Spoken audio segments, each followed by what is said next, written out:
Caribbean সাগরের মাঝখানে একটি পরিবার তাদের বোট নিয়ে ছুটি কাটাতে আসে। মা জুলিয়া সাঁতার কাটতে পানিতে ঝাঁপ দেয়, কিন্তু সে যখন পানিতে বিশ্রাম নিচ্ছিল সেই সময় সে অদ্ভুত কিছু অনুভব করে। কিন্তু আশেপাশে কিছুই দেখতে না পেয়ে ভাবে হয়তো এটা তার ভুল ধারণা। কয়েক সেকেন্ড পর আবারও সেই অদ্ভুত অনুভূতিটা হয়। এবারও কিছু চোখে পড়ে না, কিন্তু এখন সে ভয় পেয়ে যায় এবং বোটের দিকে সাঁতার কাটতে শুরু করে। ঠিক তখনই হঠাৎ কেউ তার পা টানতে থাকে, আর সে সাহায্যের জন্য জোরে জোরে চিৎকার করতে থাকে। কিন্তু তার মেয়ে ক্যাসি হেডফোন লাগিয়ে গান শুনছিল, তাই সে কিছুই শুনতে পায় না। স্বামী টম আর ছেলে বেন মাছ ধরতে ব্যস্ত ছিল। জুলিয়া পানির উপর ভেসে থাকার চেষ্টা করে, কিন্তু মুখে পানি ঢুকে যাওয়ার কারণে তার পক্ষে চিৎকার করা কঠিন হয়ে পড়ে। কিছুক্ষণ পরে টমের মনে হয় অনেকক্ষণ ধরে সে জুলিয়াকে দেখেনি।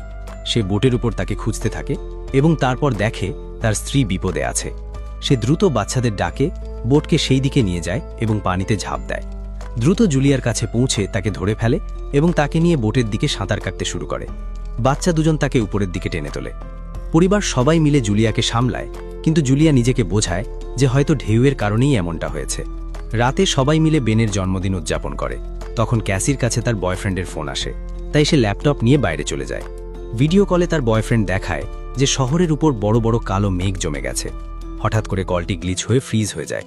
ক্যাসি এই কথা পরিবারকে বলতে আসে, কিন্তু টম বলে যে হয়তো মাটি থেকে অনেক দূরে থাকার কারণে সিগন্যাল দুর্বল হয়ে গেছে।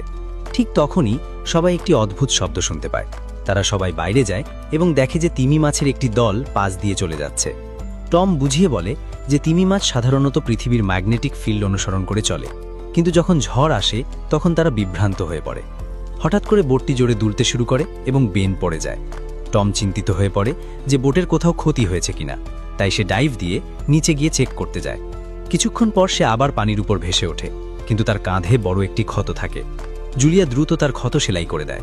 টম বলে যে পানির নিচে তার মনে হয়েছিল যেন তার পিছনে খুব বড় কোনো প্রাণী আছে, কিন্তু যখন সে ঘুরে তাকায় তখন পাখার সঙ্গে লেগে তার কেটে যায়।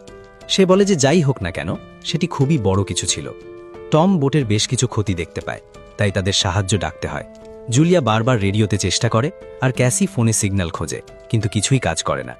ঠিক তখনই ক্যাসি একটি অদ্ভুত জীব দেখতে পায় এবং চিৎকার করে ওঠে, কিন্তু পরে বোঝা যায় সেটা আসলে বেন, যে মাস্ক পরে মজা করছিল। কিছুক্ষণ পরে বোটটি পুরোপুরি বন্ধ হয়ে যায় এবং সমুদ্রের মাঝখানে আটকে পড়ে। জুলিয়া রেডিওতে একটি আওয়াজ শুনতে পায়, কিন্তু সেটি এতটাই খারাপ হয় যে সে কিছুই বুঝতে পারে না। টম পরিবারকে বলে যে তাদের কাছে মাত্র 4 দিনের খাবার আর পানি বাকি আছে, আর এখন তাদের কোনো মাছ ধরা নৌকার আসার অপেক্ষা করতে হবে।